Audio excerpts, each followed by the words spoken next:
कर रहे हैं, क्या है पूरा बात? कल किसान सम्मेलन था और उसमें मेरी भागीदारी थी और उस सम्मेलन में मैंने अपनी बात मोदी और योगी जी को लेकर तो कही है, लेकिन एक खासकर मैंने जो एक संदेश दिया है वो ये है कि ये चारों अगर बुंदेलखंड उत्तर प्रदेश से और 4 बुंदेलखंड मध्य प्रदेश से 8 सीटों में एक साथ बुंदेलखंड के प्रत्याशी जीत के जाते हैं तो हम इन पर बुंदेलखंड अलग राज्य की मांग को लेकर एक नया प्रयोग करके देखेंगे। जनता तो इतने दिनों से कह ही रही है और कोशिश कर ही रही है और हम जैसे लोग बराबर संघर्ष कर रहे हैं, लेकिन अब मेरी कोशिश ये है कि इन सब लोगों को व्यक्तिगत इनके चुनाव में जाके जहाँ जहाँ मुझे मौका मिल रहा है, रैली में, नुक्कड़ सभाओं में, विकास हुआ है बुंदेलखंड में। आपका एरिज डिफेंस कॉरिडोर बना है, बुंदेलखंड एक्सप्रेस वे बना और तमाम काम हो रहे हैं, लेकिन मुझे लगता है और ये सच भी है कि जब तक समग्र विकास की हम बात करें तो बुंदेलखंड राज्य होना बहुत ज़रूरी है। हमारा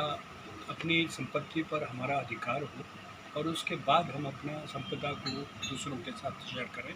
तो उस कड़ी में और ये संभव नहीं कि बांदा में आऊँ और प्रेस से कम अपनी बात करके ले जाऊँ, क्योंकि आपके माध्यम से ये संदेश भी लोगों में जाना चाहिए कि ये जीत बीजेपी के लिए और मोदी के लिए उतनी ज़रूरी है जितनी आपके लिए भी है। इस मांग के लिए बुंदेलखंड की जो हम पिछले 50 सालों से कर रहे हैं उसके लिए भी ये ज़रूरी है और अब हम उम्मीद है कि 500 सालों बाद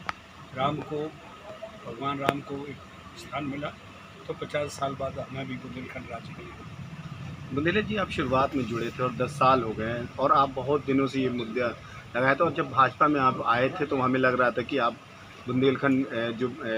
राज्य की बात कर रहे हैं वो आपकी मांग पूरी हो जाएगी। क्या कारण रहा है कि इन 10 सालों में आपकी ये बात पूरी नहीं की इन लोगों ने? नहीं, उसकी दो वजह है। एक तो देखिए, हमारा राज्यसभा में कभी पूर्ण बहुमत नहीं रहा। पिछले 2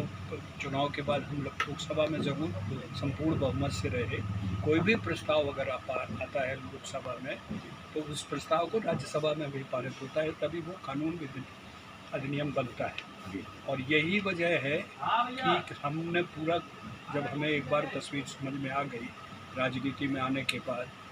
बड़े बुजुर्गों ने बताया कि हम लाए देते हैं प्रस्ताव, फेल हो गया तो फिर दोबारा तुम्हारी मांग को सुनेंगे भी नहीं। तो हम सड़क पे उतरना बंद करके बसें ये हमारा कभी वो रहा नहीं, लेकिन अब हम कानूनी मांग कर रहे हैं। हम ये राज्यसभा में जिस दिन पूरी हमारी होगी, आप देखिए, हम पुरजोर ताकत से अपनी पार्टी में रहकर पार्टी फोरम पर और पार्टी के उसमें हम बात करेंगे और मजबूर करेंगे अपनी पार्टी के लिए कि इस पर ज़रूर सोचें और कोई ना कोई फैसला लें।